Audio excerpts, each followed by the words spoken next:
Hello, I'm Tony De La Rosa. Coming up on Keeping Faith, find out why 2017 is a special year for Presbyterian World Mission. Discover how the forward-thinking Presbyterian women created a foundation for our international mission. And a Presbyterian-funded community school partnership is a dream come true for children at risk. We begin with Presbyterian World Mission, which in 2017 celebrates 180 years of life-changing mission. If we look back 180 years, our missionaries at the time had a more of a colonial approach to mission. And so now our church mission co-workers really are engaged in a model of partnership that involves invitation, mutuality, interdependence. What is the significance of the 180th anniversary celebration? We're struck by the significance of 180 degrees and that representing a turnaround. And so we've had our own 180-degree change, if you will, in the way that we think about and talk about our participation in God's mission. Our mission workers have developed the trust of global partners, and they can interpret the nuance of the context and the culture to help our congregations do mission more faithfully and effectively. An example right now that is particularly important because of our relationship with Russia. Presbyterian congregations in the U.S. are twinned with congregations in Russia.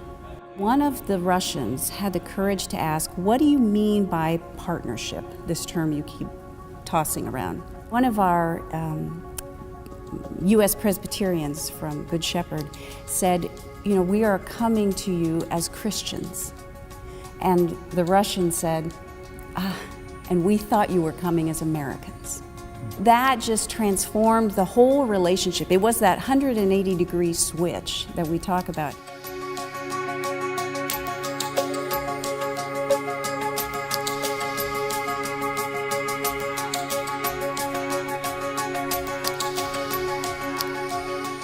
Did you know that Presbyterian women paved the way for the establishment of Presbyterian World Mission?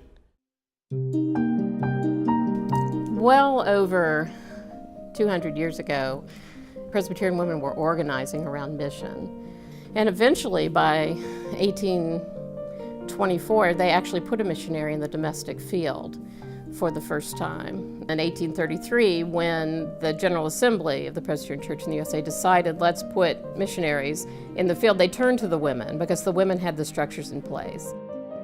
Presbyterian Women has a legacy of creating those structures and creating those programs for the church. That always strikes a really deep chord with me about carrying on that legacy of the women who imagined this organization so many years ago and began to organize themselves around mission.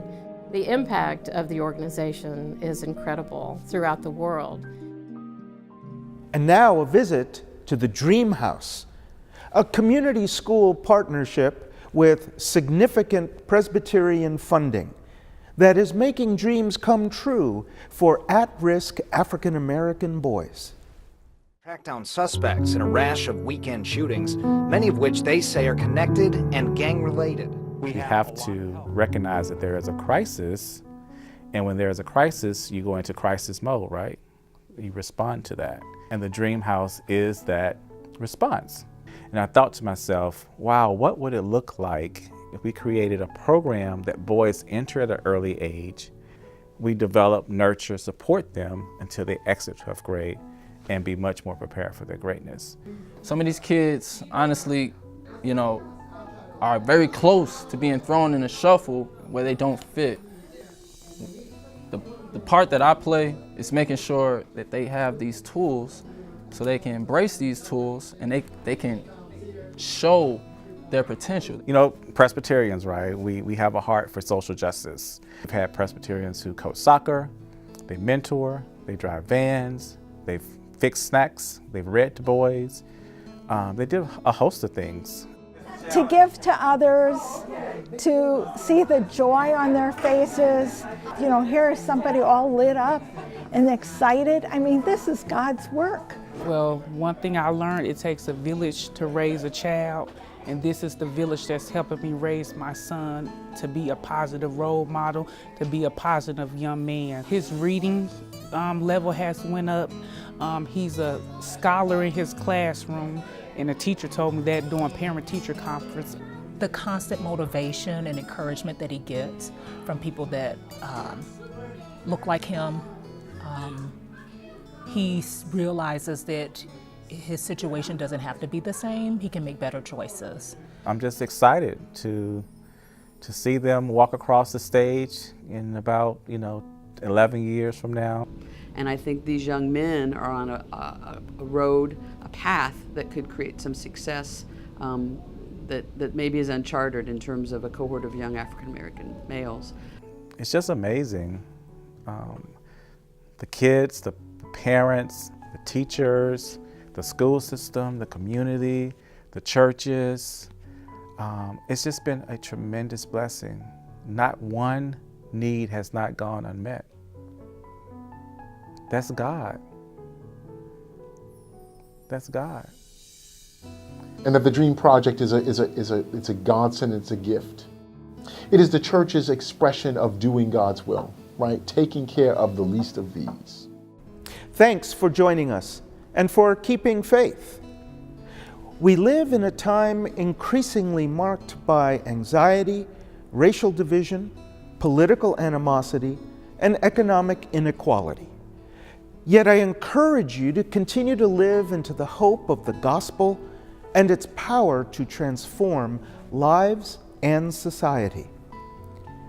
So I invite you to join us and the Presbyterian family in St. Louis this summer for Big Tent 2017. Our theme emphasizes this gospel hope and what it means for us to engage together in the church's mission of justice and peace.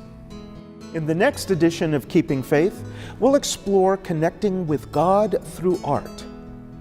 Be sure to pick up the newest edition of Presbyterians Today and use the 2017 Lenten devotional insert that was inspired by artists at Creation Lab in Chicago. May the hope and peace of the living Christ be with you.